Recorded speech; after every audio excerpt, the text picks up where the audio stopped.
I've written previously that William doesn't want him at the coronation. Wow. So Prince Harry finally reunited with King Charles. For the first time in more than 4 years, the king spent time with Prince Archie and Princess Lilibet at Highgrove House. After 6 years of public disagreements, books, interviews, court battles, and family tension, it was a moment many believed might never happen. But there was one person missing: Prince William. And according to one of Britain's most respected royal journalists, his absence may reveal more about the future of the royal family than the reunion itself. If Harry has rebuilt his relationship with his father, why does the divide with his brother remain as deep as ever? And can the royal family truly move forward while that relationship remains broken?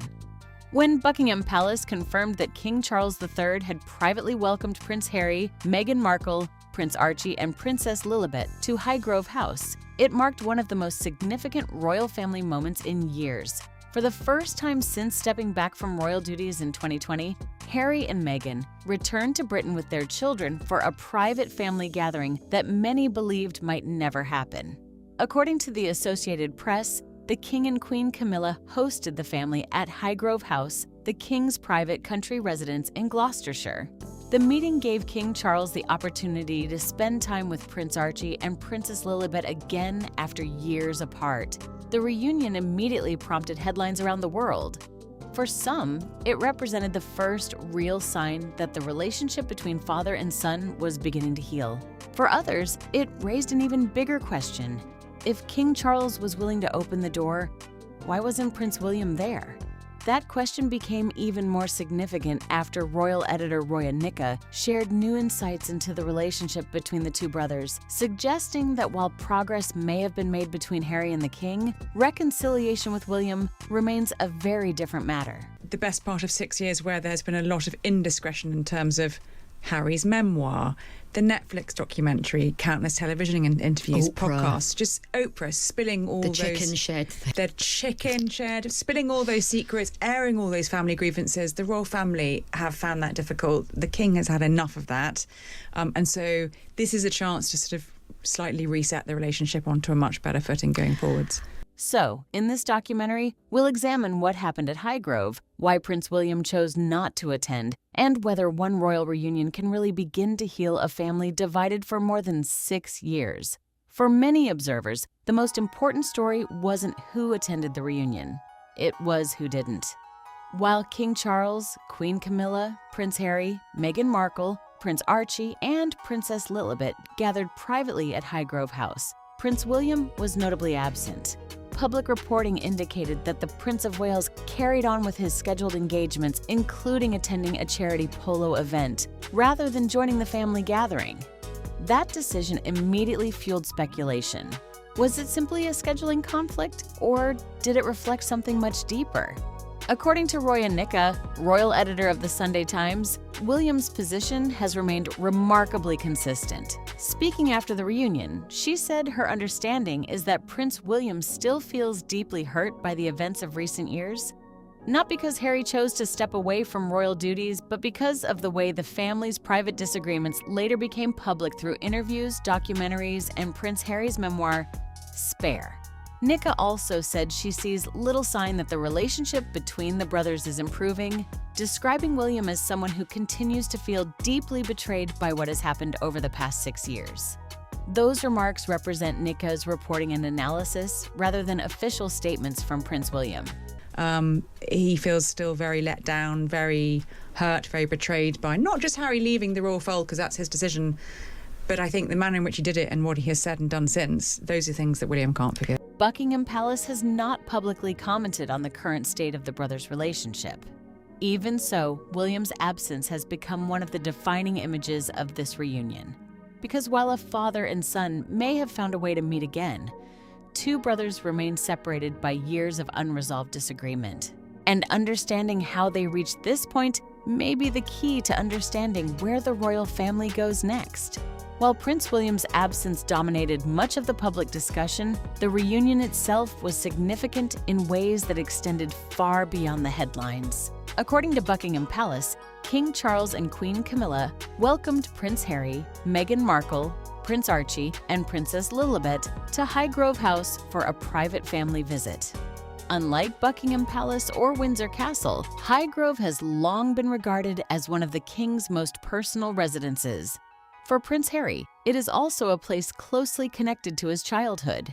Long before royal tours, military service, and global media attention, Highgrove was where Harry and Prince William spent weekends with their father, surrounded by the gardens that King Charles spent decades creating. Holding the reunion there rather than in a formal royal setting gave the meeting a very different atmosphere. This was not a state occasion. There were no official photographs, no ceremonial events, no public speeches. According to royal editor Roya Nika, both Buckingham Palace and Prince Harry's team appeared eager to keep the gathering private, with neither side releasing details of the conversation.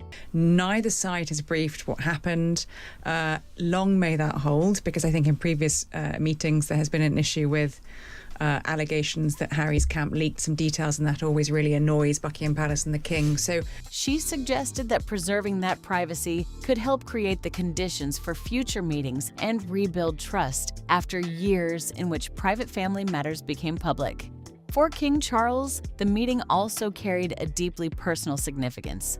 After years apart, he was once again able to spend time with Prince Archie and Princess Lilibet, his youngest grandchildren.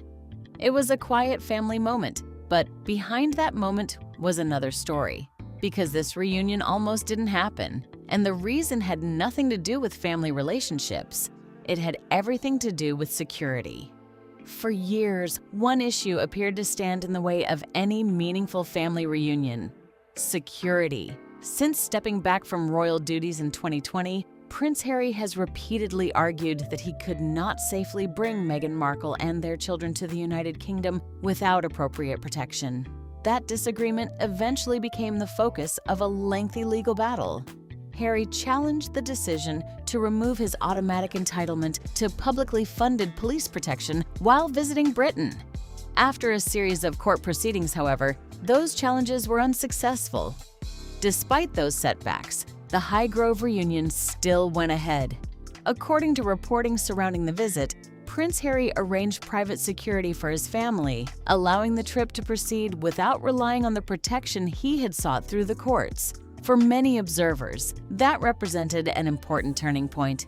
For years, security had been presented as one of the principal barriers preventing Archie and Lilibet from spending time with their grandfather in Britain.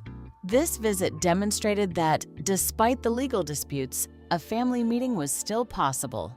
Royal editor Roya Nika also noted that the successful visit challenged the long-standing perception that Harry simply could not bring his family to the United Kingdom under the existing arrangements. While she acknowledged Harry's continuing concerns, she suggested the reunion showed that practical solutions could still be found. In many ways, the security question had become symbolic. It represented not only physical protection, but also the wider distance that had developed between Prince Harry and the institution he once served. With that practical obstacle overcome, attention returned to something much more difficult: rebuilding trust.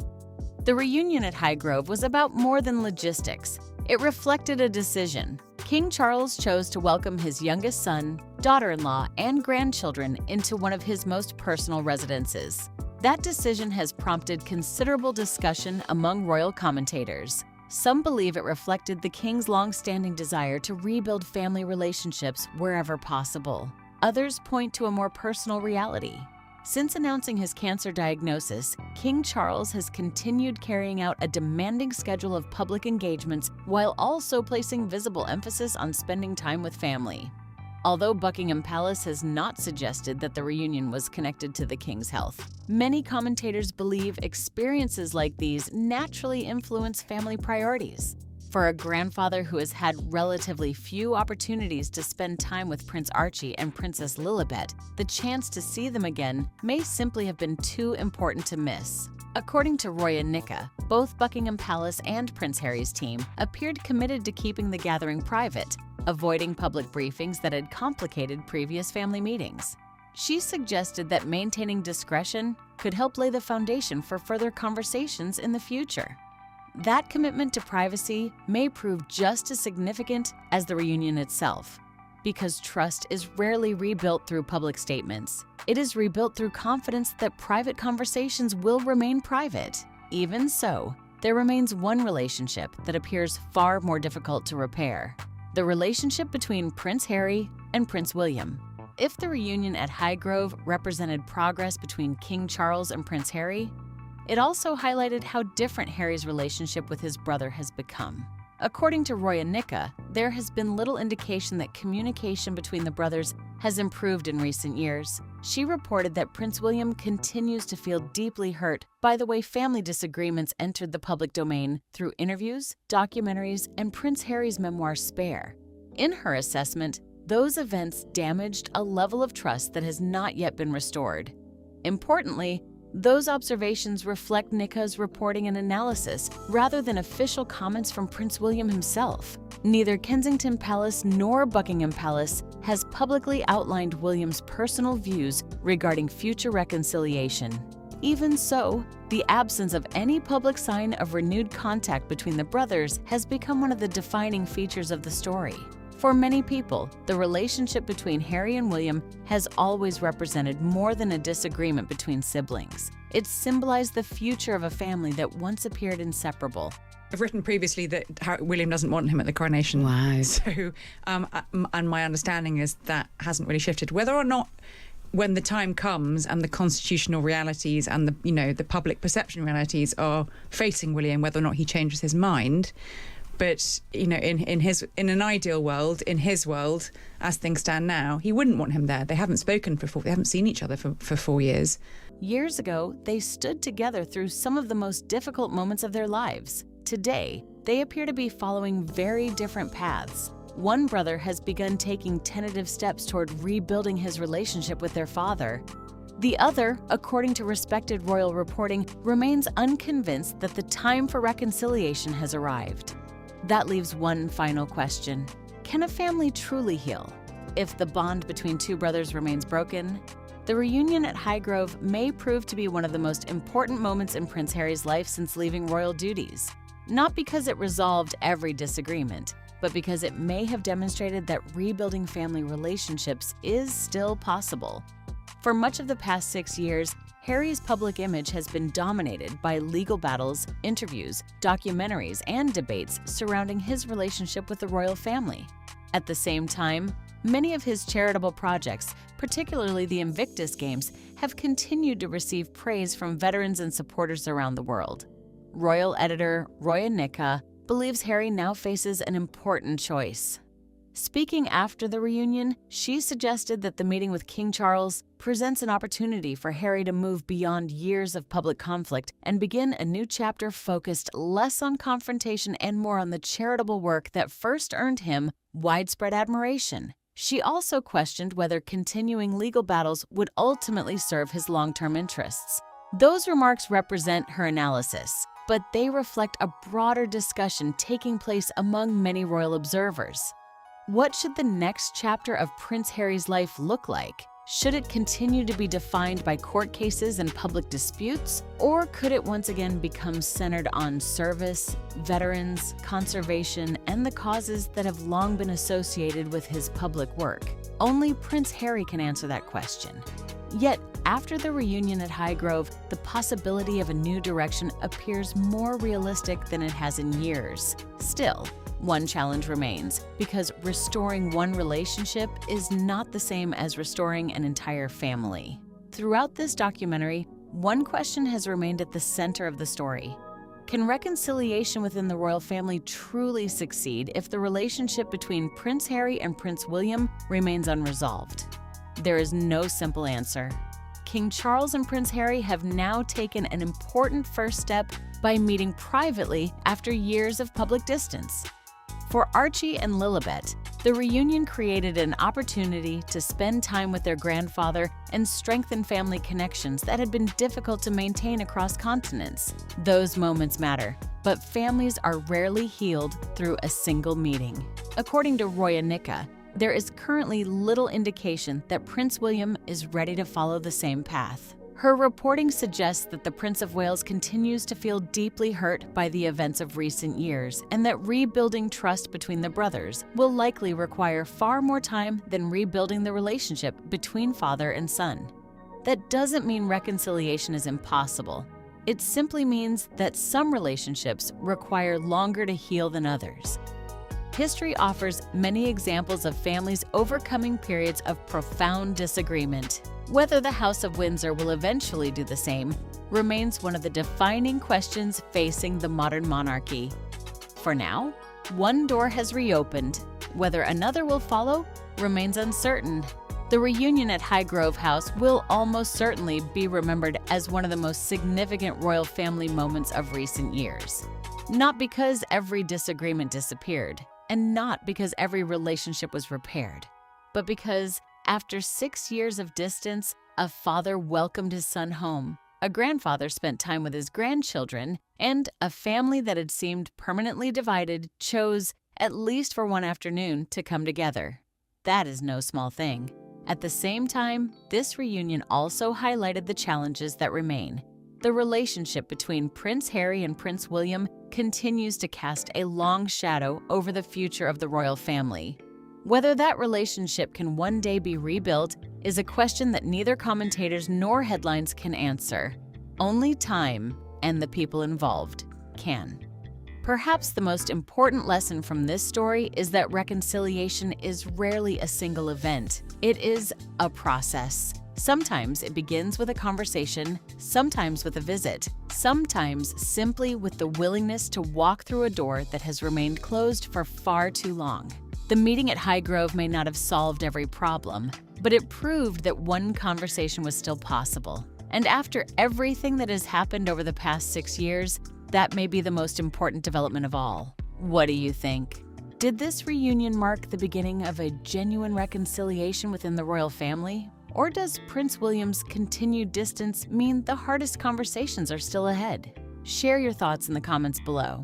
If you enjoyed this documentary, don't forget to like the video, subscribe to the channel, and turn on notifications for more in-depth royal documentaries. We now know why the reunion happened. We know why King Charles opened the door. But the question that opened this documentary still has no definitive answer. Will Prince William ever walk through it?